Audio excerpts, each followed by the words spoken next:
৭৮তম স্বাধীনতা দিবস আমরা পালন করছি। আর ডিজিটাল যুগ, তখন ডিজিটাল যুগে এই গ্রামটা স্বাধীন হয়েছে না। কিতালে স্বাধীন হয়েছে না, যদি গ্রামের রাস্তাঘাট থাকে না তো কিভাবে? কখনো পুরানা অ্যাম্বুলেন্স ঢুকে না, পুরানা যুগের মতো বইয়া বার করতে লাগে। তো যাই হোক, আমি পরিচয় করাই দিলে এই গ্রামটা হলো কোটরবন গ্রাম। আর এই গ্রামের প্রত্যেকটা মানুষের কাছে, পরিবারের কাছে বিনীতভাবে অনুরোধ করিয়া আমি ভিডিওটা বানাই, আর আপনারা খারাপ পাইবা না। কিন্তু বাস্তব আজকে কিছু একটা কথা কইব।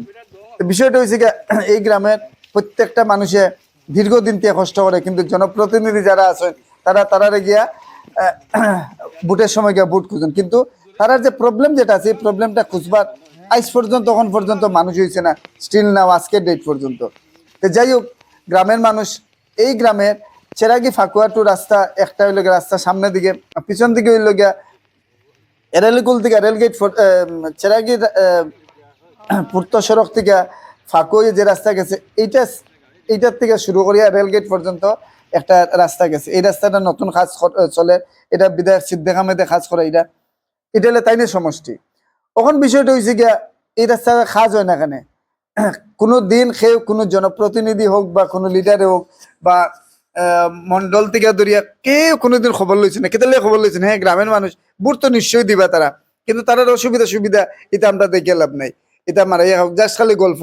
এমন কোনো পাবলিক নাই এই দক্ষিণ করিমগঞ্জের যে এই গ্রামের রাস্তা লইয়া আর এই গ্রামের প্রবলেম লইয়া শুনছেন না। তো যাই হোক, আজকের ভিডিওটা বানানি মূল উদ্দেশ্য হইল গ্রামের যারা আছেন তারা খারাপ পাইবে না। আবার অনুরোধ করিয়া কইয়া ভিডিওটা আমি বানাইয়া, এবং গ্রামের মানুষের কোনো দোষ নাই। দুষ্ট হইলে জনপ্রতিনিধি এবং যারা লিডারি করেন, তারা দুই গ্রামের মধ্যে দুইজনের লাগাইয়া বাজাই যদি তাকে আমরা ঠিকমতো পঞ্চায়েত ভোট হোক আর এমপি ভোট হোক, এমএলএ ভোট হোক, ভোট পাইমু।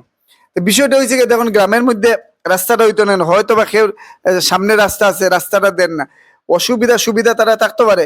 গ্রামের মানুষের লইয়া বইয়া প্রবলেমটা তো সলভ করে। আস্তা দুনিয়ার দেশের এক দেশের লোক আরেক দেশের দরবারও যদি হয় প্রবলেম সলভ হয়, কিন্তু এই দেশে, এই ভারতের আসামের দক্ষিণ করিমগঞ্জ সমষ্টির একটা গ্রাম, এই গ্রামের প্রবলেমটা সলভ না।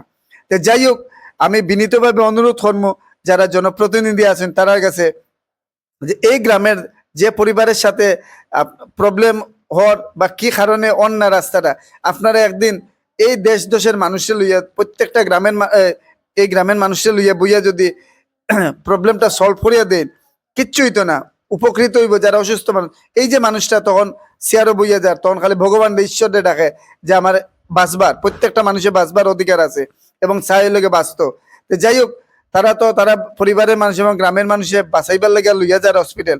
অতএব আমি বিনীতভাবে অনুরোধ করি, আর এই গ্রামের মানুষের আপনার কাছে কি প্রবলেম আছে কি না আমি জানি না, আপনারা বইয়া এই প্রবলেমটা সলভ করুন। এবং জনপ্রতিনিধি যারা আছেন,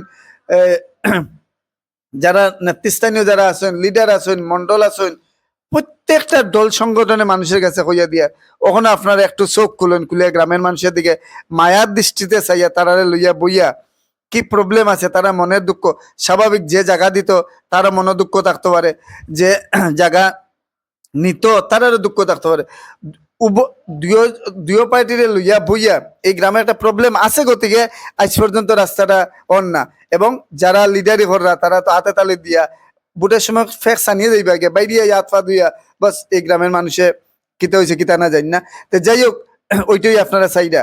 অতএব আমি বিনীতভাবে আপনার কাছে অনুরোধ করিয়া যে আপনারা এই গ্রামের রাস্তাটা বার করিয়া দিন, আর এইভাবে কষ্ট দিন না যে মানুষটা। সবাই সুস্থ তখন ভালো তখন, এটাই কামনা।